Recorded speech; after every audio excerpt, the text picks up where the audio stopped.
मेरे प्यारे बच्चों नमस्कार। तो शुरू करते हैं इस क्लास को। और इस क्लास में उदाहरण 11 का उड़ाएंगे गर्दा। और पिछली क्लास में उदाहरण 10 कंप्लीट करवा चुके हैं। अगर आप लोगों ने कंप्लीट नहीं किया है तो लिंक आपको डिस्क्रिप्शन में मिल जाएगा, कंप्लीट कर लेना है। और इस क्लास में उदाहरण 11 का उड़ाएंगे गर्दा।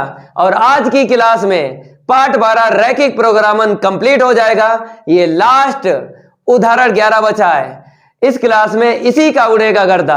तो जय महाकाल, जल्दी लग जा सवाल, नहीं तो पेपर में हो जाएगा बवाल। पेपर में नहीं बवाल होगा। उड़ाते हैं उदाहरण 11 का गर्दा।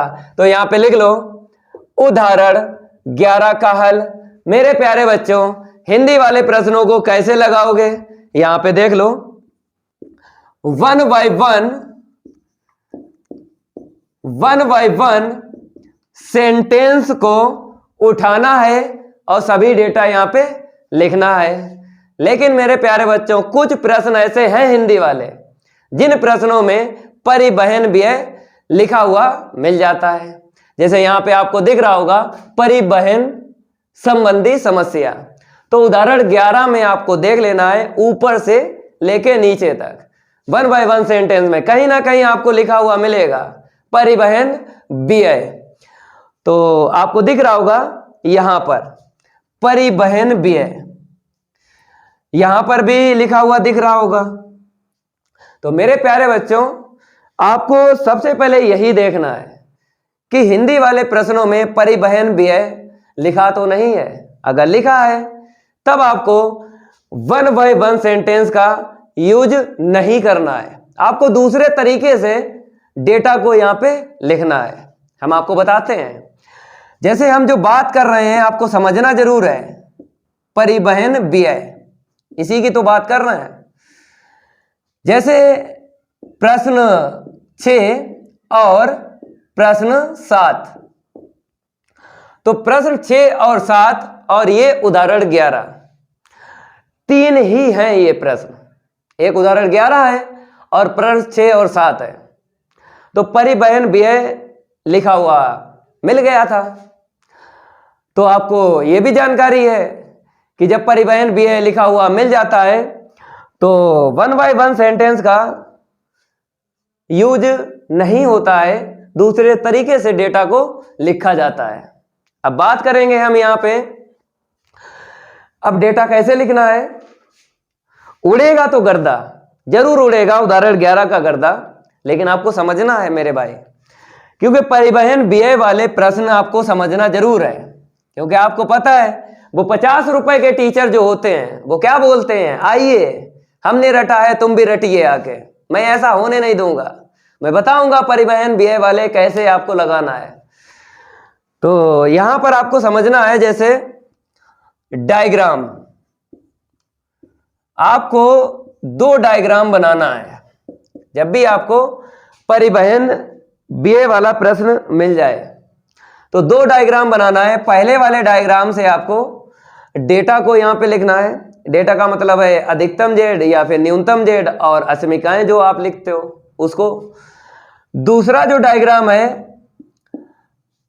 दूसरे डायग्राम से आंसर शीट निकालना है। अब समझ में आ गया। अब पहला डायग्राम आपको बनवाते हैं, ठीक है। तो इसको हम रफ कर देते हैं और इसको भी रफ कर देते हैं। अब उड़ेगा गर्दा। तो आप सभी स्टूडेंट अगर अभी तक आप लोगों ने वीडियो को लाइक नहीं किया है तो वीडियो को लाइक कर दें सभी स्टूडेंट। और math by Manav sir, math by Manav sir इस चैनल को भी सब्सक्राइब कर लेना है। गर्दा यहां पर भी उड़ रहा है, गर्दा इस चैनल पे भी उड़ रहा है। तो सभी स्टूडेंट इस चैनल को सब्सक्राइब कर लेना है और बेल आइकन जरूर प्रेस कर लेना है, क्योंकि नोटिफिकेशन रैपिड फायर की तरह आपको मिलेगा। अब बात करेंगे पहला डायग्राम की। तो डायग्राम पहला कैसे बनाओगे, रीजन आपको बताते हैं। जैसे आपको यहां पे देख लो, कहीं ना कहीं लिख लेना है। यहां पर लिख देते हैं प्रश्न में आपको 5 नाम मिलेंगे।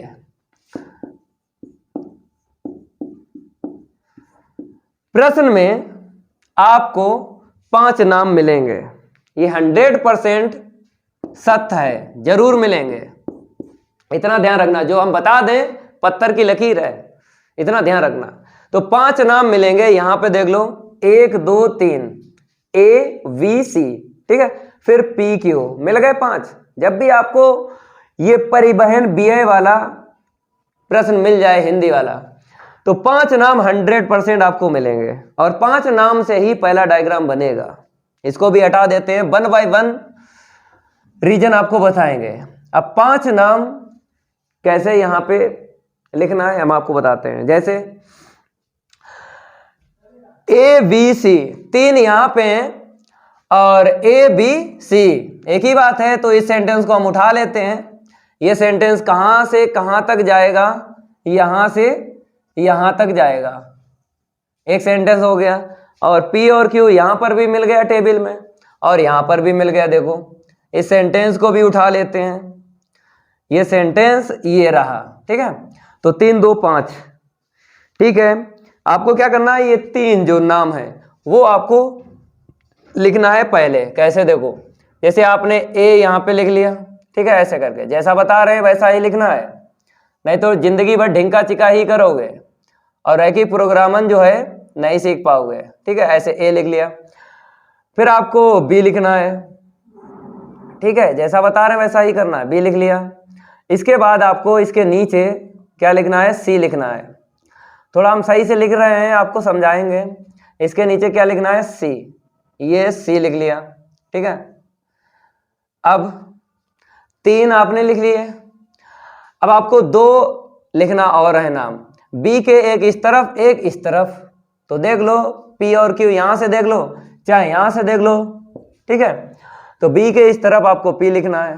चलो मेरे प्यारे बच्चों, यहां पर आपने P लिख लिया, ठीक है, ओके। अब उस तरफ आपको क्या करना है, यहां पर Q लिख देना है। चलो आपने Q लिख लिया, इतना काम कर लिया। इसके बाद आपको क्या करना है, डेटा को कलेक्ट करना है। देखो कैसे, ABC, तो यहां पे देख लो A रहा, B रहा और C रहा। A के लिए बताया गया है कितना है, 5 है। A के लिए 5 है, तो आपको A के नीचे लिखना है।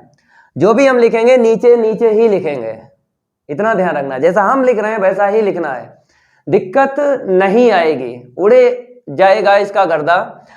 अब देखो B यहां पे है, तो यहां पे A पहले था तो 5 लिख लिया, B बाद में है तो आपको 5 मिला, फिर आपको B के नीचे 5 लिखना है, ठीक है। इसके बाद देखो यहां पर क्या बताया, C बताया, C के लिए 4 है, तो यहां पर आपको 4 लिख देना है।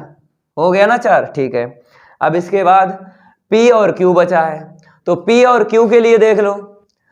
और आपको ये भी जानकारी है, जिस सेंटेंस का यूज हो जाता है उसको हटा देते हैं, हटा दो, इस सेंटेंस का यूज हो गया।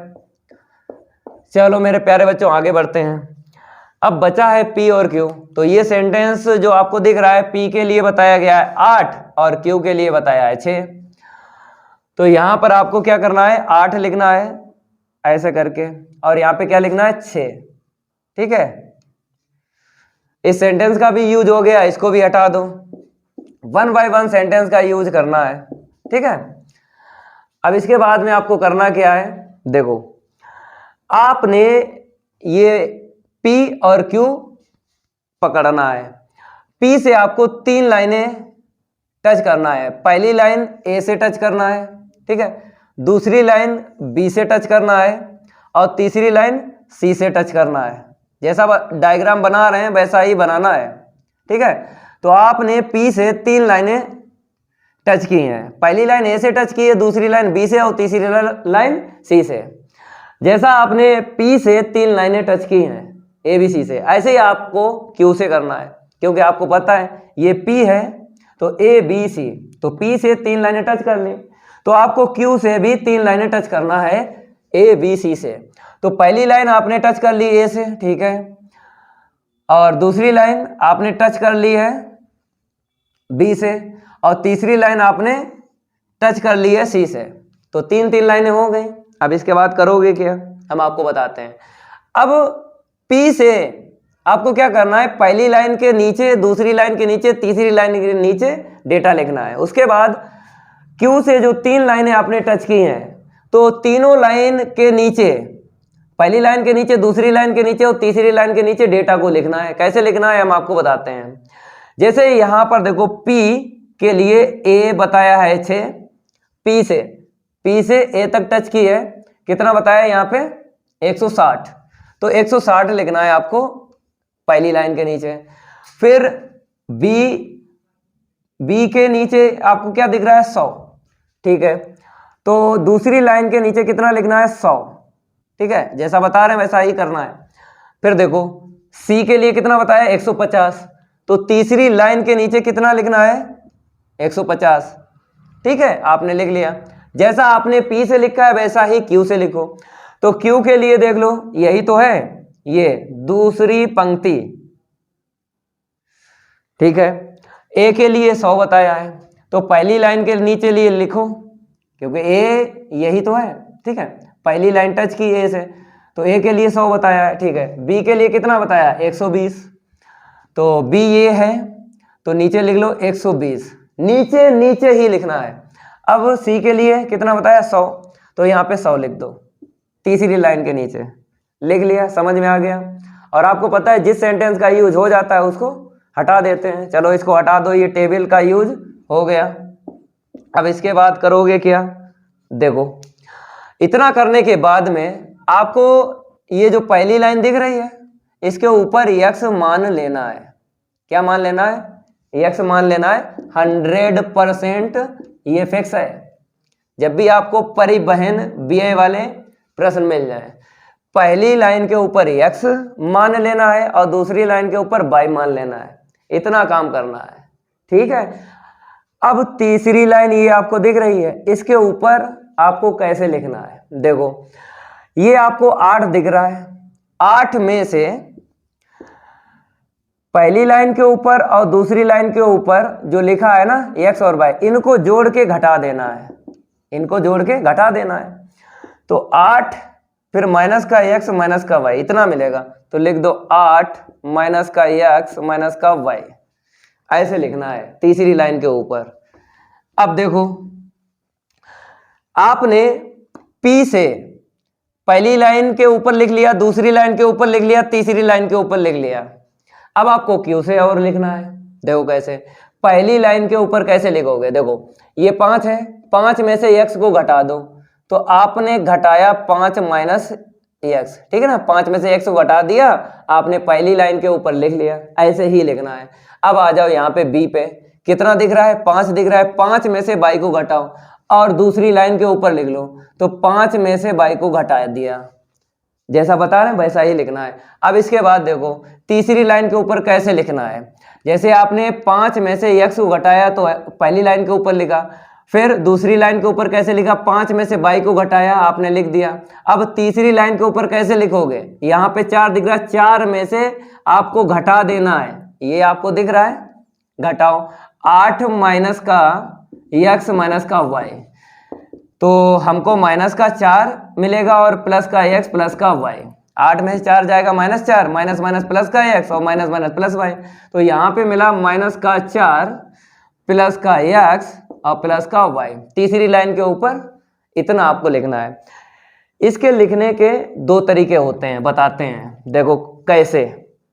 जैसे आपने तीसरी लाइन के ऊपर लिखा था, 8 में से x और y को जोड़ के घटा दिया था, तो आपने यहां से लिखा था P से तीसरी लाइन के ऊपर। तो दूसरा तरीका ये है, आप भी लिख सकते हो कैसे, 6 में से, ये 6 है, जैसे यहाँ पे 8 था तो 8 में से आपने घटाया था इन दोनों को जोड़ के, ऐसे ही 6 में से आपको घटाना है इन दोनों को जोड़ के, पहली लाइन के ऊपर और दूसरी लाइन के ऊपर जोड़ के घटाओ, तो 5 5 10 हो गया, माइनस का x माइनस का y हो गया, तो 10 में से 6 जाएगा, माइनस का 4 माइनस माइनस प्लस का x प्लस का y, तो देख लो माइनस का 4 प्लस का x प्लस का y मिला।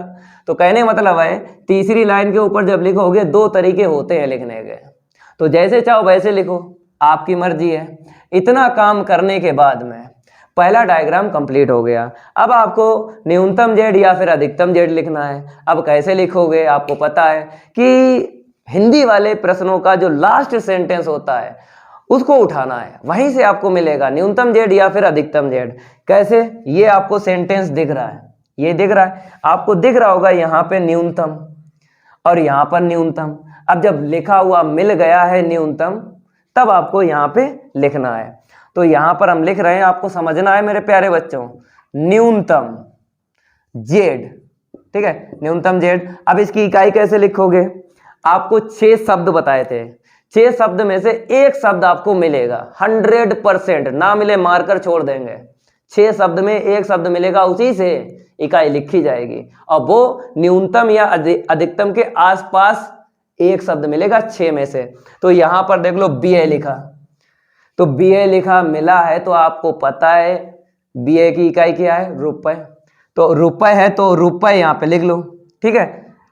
अब इसके बाद में आपको पूरा करना है ये न्यूनतम जेड। देखो कैसे हम आपको बताते हैं, आपको कुछ नहीं करना, पहली लाइन पकड़ना है, दूसरी, तीसरी, चौथी, पांचवी, छठी, गुणा करके प्लस प्लस करके जोड़ना है। कैसे, 160 का x में गुणा कर दो, ऐसे करके, फिर प्लस। अब दूसरी लाइन आपको दिख रही है, 100 का y में गुणा कर दो, फिर प्लस।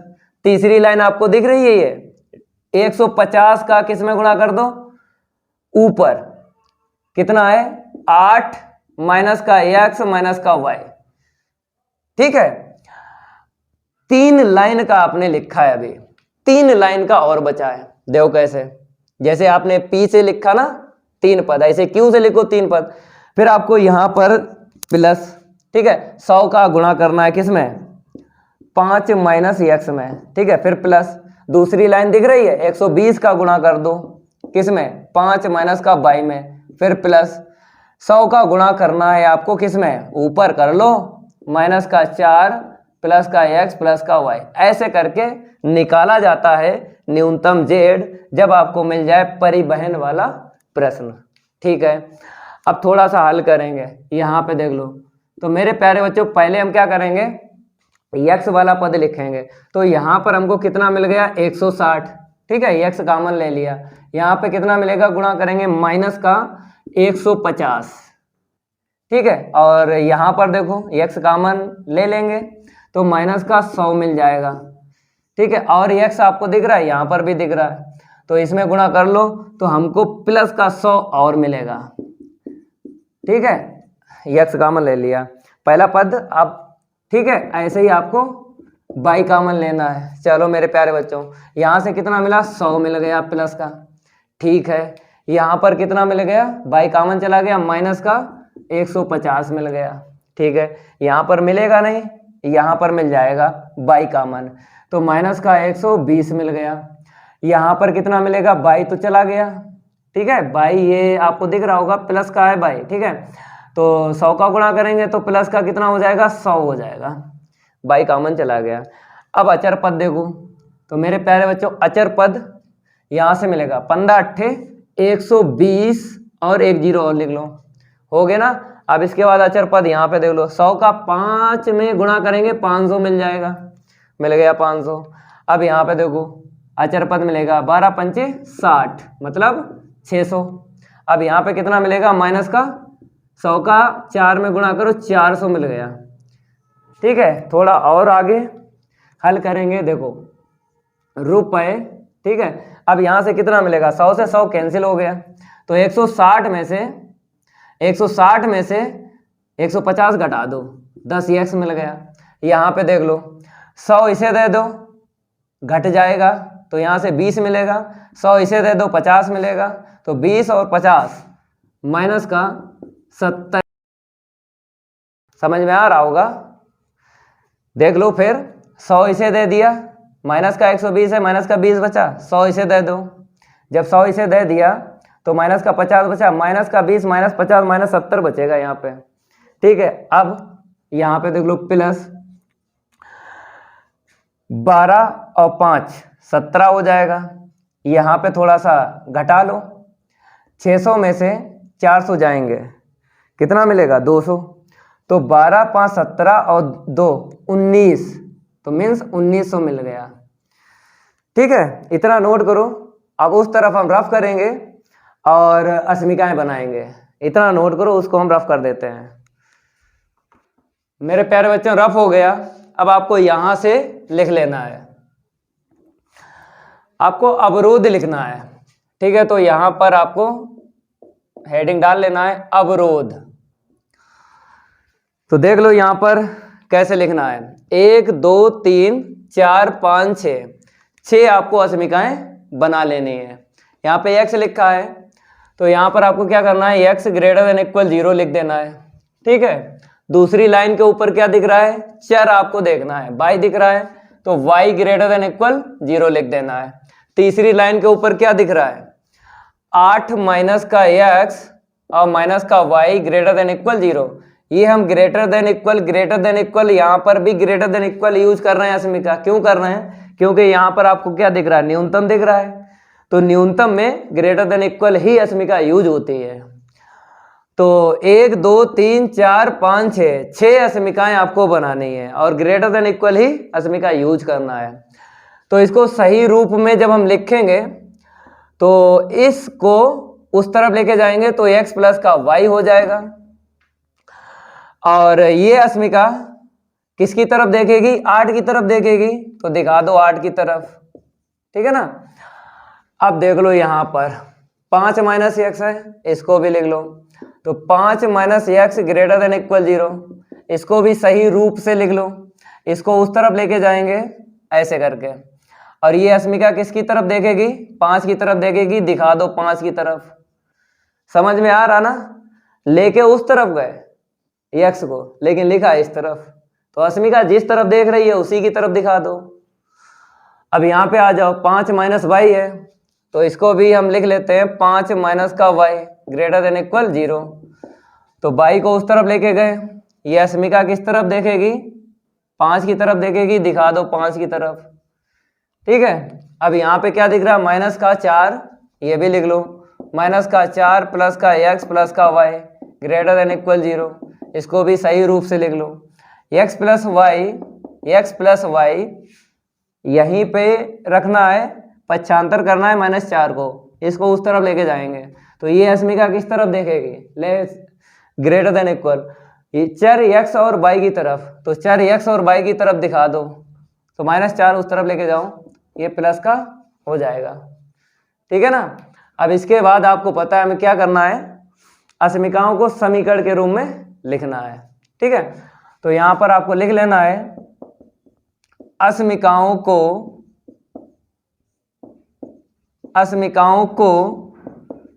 समीकरण के रूप में लिखने पर, जैसा बता रहे हैं वैसा ही आपको लिखना है। तो देख लो यहां पर x ग्रेटर देन इक्वल 0 है तो x बराबर 0 लिख दो, समीकरण 1 डाल दो। y ग्रेटर देन इक्वल 0 है, y बराबर 0 लिख दो, समीकरण 2 डाल दो, ठीक है। अब आपको यहां से देखना है क्या है, x प्लस का y बराबर 8 लिखना है, क्योंकि समीकरण का मतलब यही होता है कि ये जो लेस देन है ना इसको हटा दो, बराबर यूज कर लो, अंताखंड बना लो।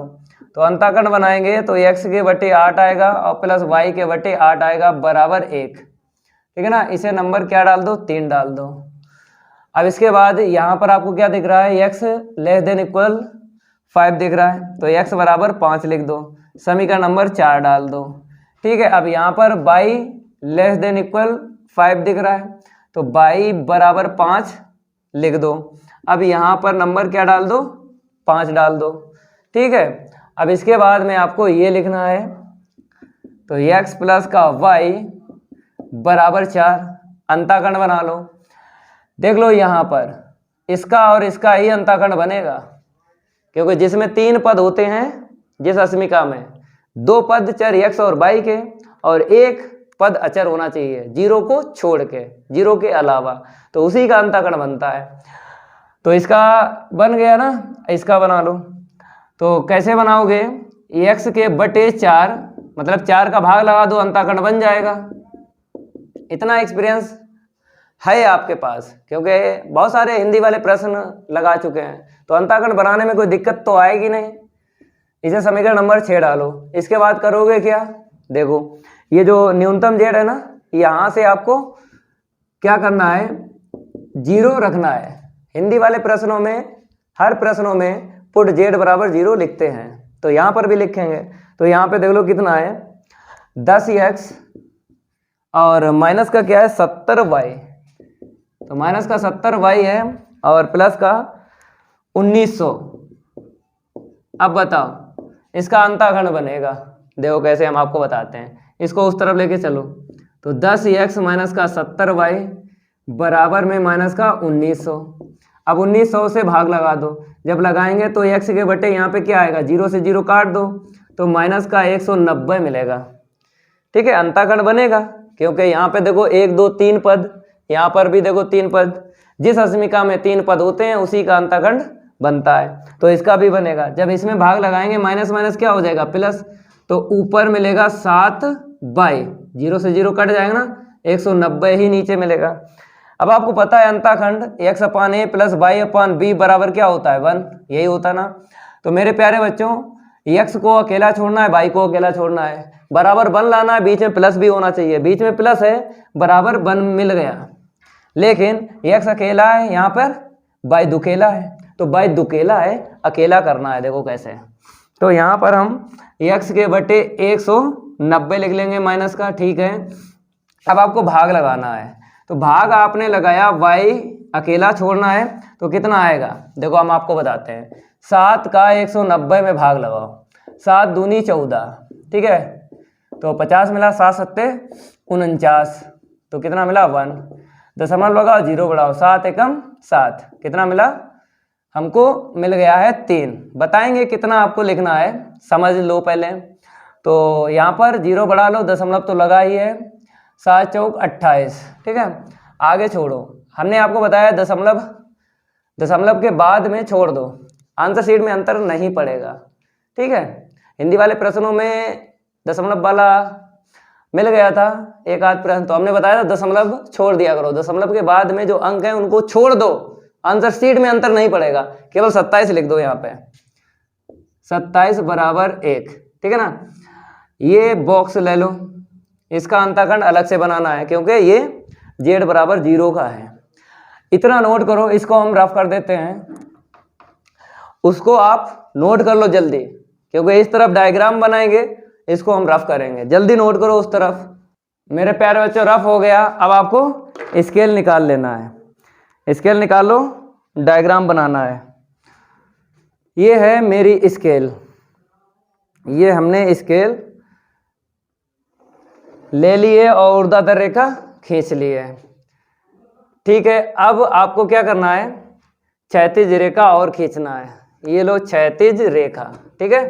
थोड़ा और आगे बढ़ा लेते हैं, आपको डायग्राम जरूर समझना है। जिस बच्चे ने डायग्राम समझ लिया ना रैखिक प्रोग्रामन का, वही गर्दा उड़ा सकता है। गर्दा उड़ाना है ना, तो आपको समझना पड़ेगा ये डायग्राम। यहाँ पे लिख लो x अक्ष, ठीक है, और इस तरफ लिख लो, यहाँ पर x डैश लिख लो, यहाँ पर आपको लिख लेना है y अक्ष, ठीक है, y अक्ष लिख लिया, यहाँ पर आपको y डैश लिखना है, और ये मूल बिंदु है। अब मेरे प्यारे बच्चों आपको अंतराल लेना है, अपने पास से नहीं लेते हैं, अंताखंड से लेते हैं। चलो भाई अंताखंड देख लो यहाँ पे, तो आपको ये दिख रहा है एक अंताखंड, ठीक है, एक दिख रहा है अंताखंड ये, ठीक है, इसको छोड़ देना है। ये अंताखंड जो है जेड का है, इसका अलग हिसाब होता है, ठीक है। तो 2 दिख रहे हैं यहाँ पर, x के नीचे देख लो 8 है, यहाँ पे x के नीचे 4 है, प्लस का ही है, तो धनात्मक x अक्ष पे अधिकतम कितना मिलेगा 8। तो 1 2 3 करके गिन लो, कॉपी पे आ जाएगा, 1 2 3 करके गिनो, चलो 1 2 3 करके गिन रहे हैं, तो 1 2 3 4 5 6 7 8, ठीक है। अब y के नीचे देख लो 8 है, यहाँ पर भी 4 है, तो ले लो धनात्मक y अक्ष पे 8 ले लो, ठीक है। 1 2 3 4 5 6 7 8, चलो रेखाएं खींचो जल्दी जल्दी। तो पहली रेखा देखो यहाँ पे x बराबर 0, ये खींचना नहीं पड़ेगी, खींची खिंचाई मिल जाएगी, कहाँ पे मिलेगी y अक्ष पे मिलेगी। नंबर 1 डाल दो इसे, y बराबर 0, ये भी खींची खिंचाई मिलेगी, खींचना नहीं पड़ेगी, ये अक्ष वाले होते हैं, ये समीकरण कैसे होते हैं, अक्ष वाले होते हैं, तो इसको नंबर 2 डाल दो। x अक्ष पे y बराबर 0 मिलेगा। ठीक है, ये रेखा खींचेगी, x के बटे 8 है, y के बटे 8 है, तो यहीं पे मिलेगा, धनात्मक x अक्ष पे मिल जाएगा यहाँ पर, और यहाँ पे लास्ट में मिल जाएगा 0,8। ठीक है, दो बिंदुओं से एक रेखा खींची जाती है। स्केल कहाँ गई? ये है मेरी स्केल। चलो मेरे प्यारे बच्चों, हम स्केल से खींचते हैं।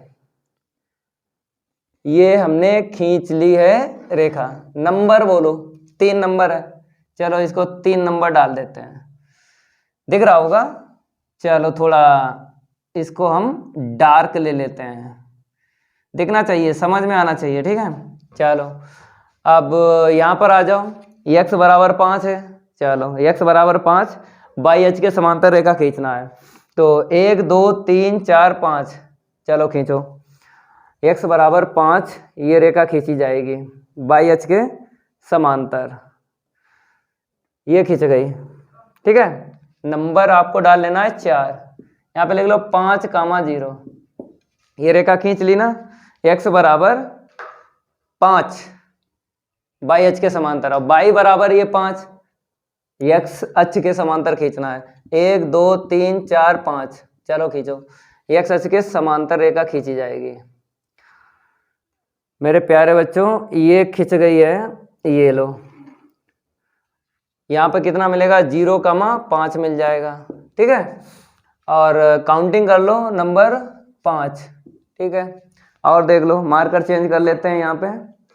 चलो हाँ, 5 हो गई। छठी देखो, x के नीचे 4 है और y के नीचे 4 है, 4 पे 4 देख लो, 1 2 3 4, यहाँ पे मिल जाएगा 4,0। ठीक है, y के नीचे कितना है? 4 है, धनात्मक y अक्ष पे 4 ले लो, 1 2 3 4, तो 0,4। ठीक है, तो इतनी तो जानकारी आपको है। ये जो अंताखंड हम खींचते हैं। ठीक है, दो बिंदुओं से एक रेखा खींची जाती है, खींच लो। ये लो, दो बिंदुओं से एक रेखा हमने खींच ली है। नंबर डालो, 6 नंबर है। ये क्या है? 6 नंबर। इसके बाद आपको करना क्या है? हाँ, ये और खींचना है। ये z बराबर 0 से निकला है अंताखंड, इसका जो होता है अलग होता है, अलग अंदाज होता है भाई। कैसे खींचोगे? x के नीचे बहुत ज़्यादा है, -190 है, 10 से ले लो, और y के नीचे 27 है। हमने बताया था इसका अंतराल अलग ले लो, क्योंकि ये जो अंतराल हमने लिया है ना, अंताखंड से लिया है। ठीक है, अंताखंड से, तो उसका अंतराल अलग ले लो। जैसे अभी तक हिंदी वाले प्रश्न हल कर रहे थे तो बिंदु ही मिले थे, तो हमने ये भी बताया था कि बिंदु का जब भी हम काउंट करते हैं बिंदु को, तो अलग अंतराल लेते हैं, या फिर इसी को लेते हैं तो 1 2 3 करके ही गिनते हैं। तो इसका अंतराल अलग ले लो, कोई दिक्कत नहीं है, आंसर शीट में अंतर नहीं पड़ेगा। तो 10 से ले लो, पास पास से लेना है। ठीक है, तो 10 20 30 40 50 60 70 80 90 100 110 120 130 140 150 160 170, और आगे बढ़ेंगे भाई, 170 180 190। ठीक है, अंतराल अलग अलग ले लो, 1 2 3 4 5 6 7 8 9 10 11 12 13 14 15 16 17 18 19 19,190। चलो ये तो यहाँ पे मिल गया। ठीक है, और ये 10 से आप ले लो, यहाँ पर इतनी दूरी पे ले लो, ऊपर ले लो, ऊपर, क्योंकि x के नीचे माइनस है तो ऋणात्मक x अक्ष पे लिया है ये। अब मेरे प्यारे बच्चों, यहाँ पे y के नीचे प्लस है 27, ऊपर ले लो, 10 से ले लो, इतनी दूरी पे ले लो, तो 1 2 3। ठीक है, अंतराल सेम लेना है। अगर आपने x के नीचे लिया 10 तो y के नीचे 10 से अंतराल ही लेना है। तो ठीक है, 1 2 3 27 कहाँ पे मिलेगा? 10 20 30, 10 20 30। ठीक है, बीच में मिल जाएगा, मतलब 30 के थोड़ा नीचे ले लो, 10 20 30 यहाँ पे ले लो। ठीक है, अब आपको एक रेखा खींचना है। क्या खींचना है? एक रेखा खींचना है, अंताखंड खींचेगा। ठीक है, तो ये खींचेगा, ये मेरे प्यारे बच्चों 10 20 30। ठीक है, ये आपको ध्यान रखना है, ये बहुत टेढ़ी खीर है भाई, ये टेढ़ी खीर खींच रही है। 10 20 30। ठीक है, देख लो भाई, कोशिश मेरी जारी है सबसे ज़्यादा। अभी तक ऐसा प्रश्न नहीं आया था, टेढ़ा भाई प्रश्न है, बहुत टेढ़ा। ये लो टेढ़ा प्रश्न, ठीक है। यहाँ पे लिख लो कितना है 0,27। यहाँ पे लिख लो 0,27 लिख लो मेरे प्यारे बच्चों। लास्ट है उदाहरण, कोई दिक्कत नहीं है। तो यहाँ पे लिख लो 0, -190 मीन्स एक्स अक्ष पे y का मान 0 होता है। तो यहाँ पे लिखना -190, 0 यहाँ पे मिलेगा लास्ट में, ठीक है। यहाँ पे मिलेगा 0,27। ये जो रेखा खींची है ना आपने, z बराबर 0 की रेखा खींची है। चलो अब तीर लगा लो जल्दी जल्दी, रेखाओं का ड्रामा बहुत हो गया। चलो तो पहली और दूसरी रेखा, इसके आपको पता ही है ग्रेटर देन इक्वल, इसके तीर फिक्स होते हैं, लगा लो। यही तो तीर होते हैं, लगाओ जल्दी जल्दी। ये फिक्स होते हैं, इसकी जानकारी आपको है मेरे प्यारे बच्चों, इसकी तो जानकारी आपको है, लगा लो तीर, ठीक है। दूसरी y बराबर 0, यहाँ पे देखो y ग्रेटर देन इक्वल 0 है, तो ये भी तीर फिक्स होते हैं, ठीक है। ऊपर ही लगा लो, अंतराल पे लगाना है, ठीक है। ये लो अंतराल पे लगा रहे हैं, ठीक है। इसके बाद आ जाओ नंबर 3 पे, ये अंताखंड है, लेस देन इक्वल है, लेस देन इक्वल पे अंदर तीर लगाना है। नंबर 3 के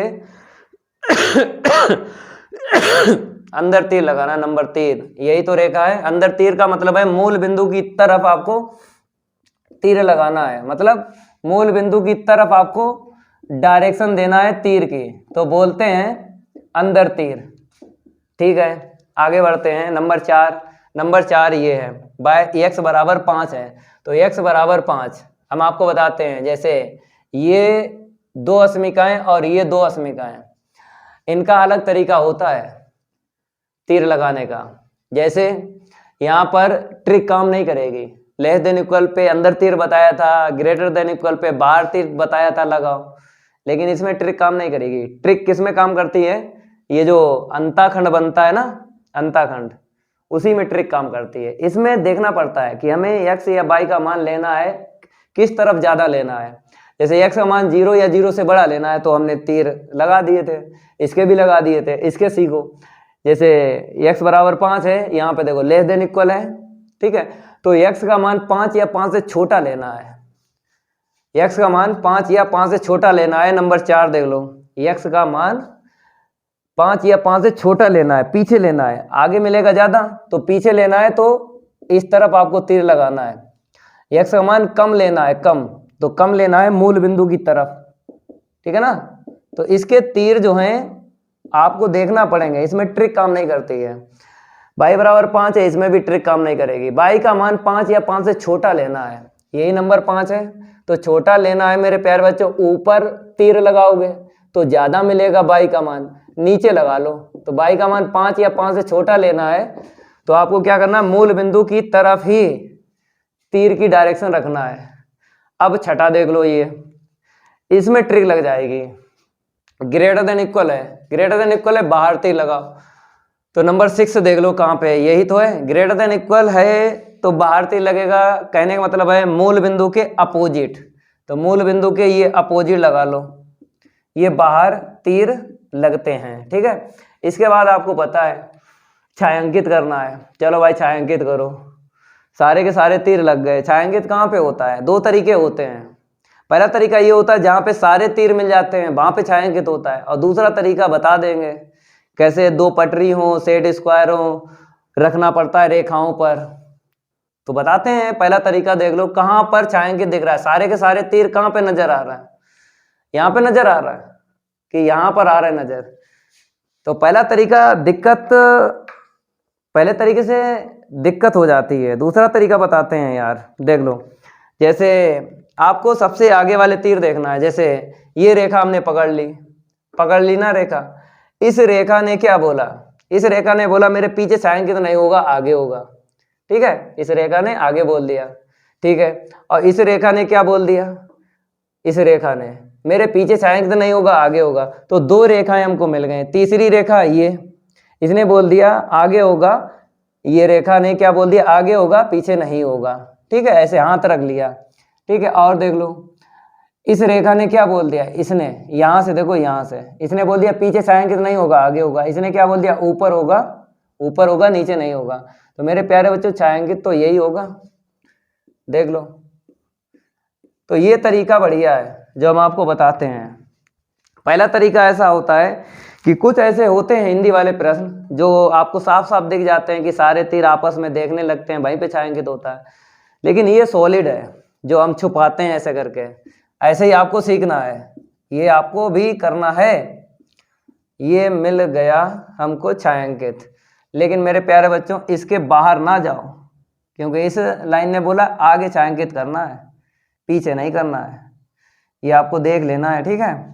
तो ये होगा छायांकित, हम सही से आपको बता देते हैं जिससे आपको कोई दिक्कत नहीं आएगी। ये लो, अब इसके बाद आपको क्या करना है बताइए। इसके बाद आपको लिख देना है सुसंगत क्षेत्र कैसा है, परिबद्ध है कि अपरिबद्ध है।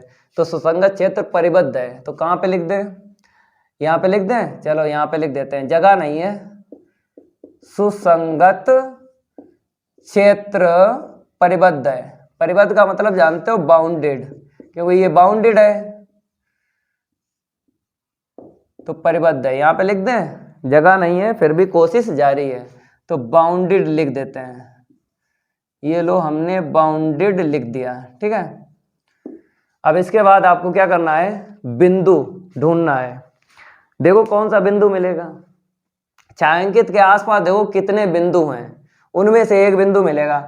एक बिंदु ये है, दूसरा बिंदु ये है, ठीक है, तीसरा बिंदु ये है, छायांकित के आसपास ही देखना है। चौथा बिंदु ये है, पांचवा बिंदु ये है। बिंदु ढूंढो और उसके बाद में देखना है कौन सा बिंदु मिलेगा, ठीक है। और कौन सा बिंदु, ये एक ये है। तो काउंटिंग करो, 1 2 3 4 5 6, 6 बिंदु हैं, एक बिंदु आपको मिलेगा। तो उस तरफ हम रफ करेंगे और बिंदु आपको बताएंगे। तो आपने स्टार्टिंग में क्या लिखा था, न्यूनतम जेड लिखा था ना, तो न्यूनतम बिंदु आपको ढूंढना है, ठीक है। तो आपको यहाँ पे क्या करना है, न्यूनतम बिंदु लिखना है। पहले इसको हम रफ कर देते हैं, फिर आपको लिखना है न्यूनतम बिंदु। चलो जल्दी जल्दी हम इसको रफ कर देते हैं।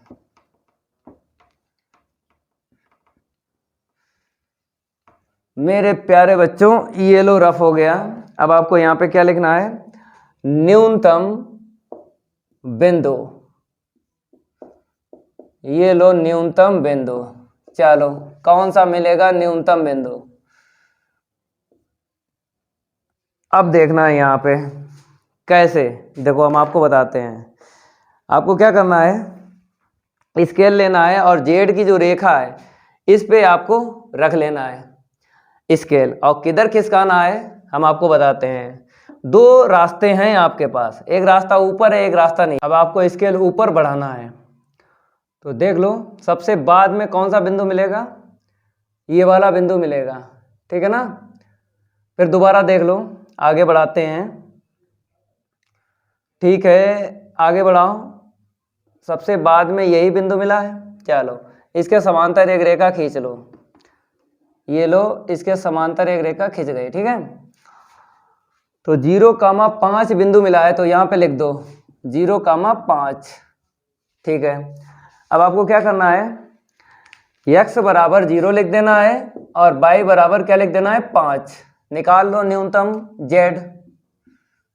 न्यूनतम z बराबर, ठीक है, यहां से देख के लिख लो 10x माइनस 70y प्लस का 1900, ठीक है। तो रुपए आपको लिख लेना है 10x माइनस का 70y और प्लस का 1900, ठीक है।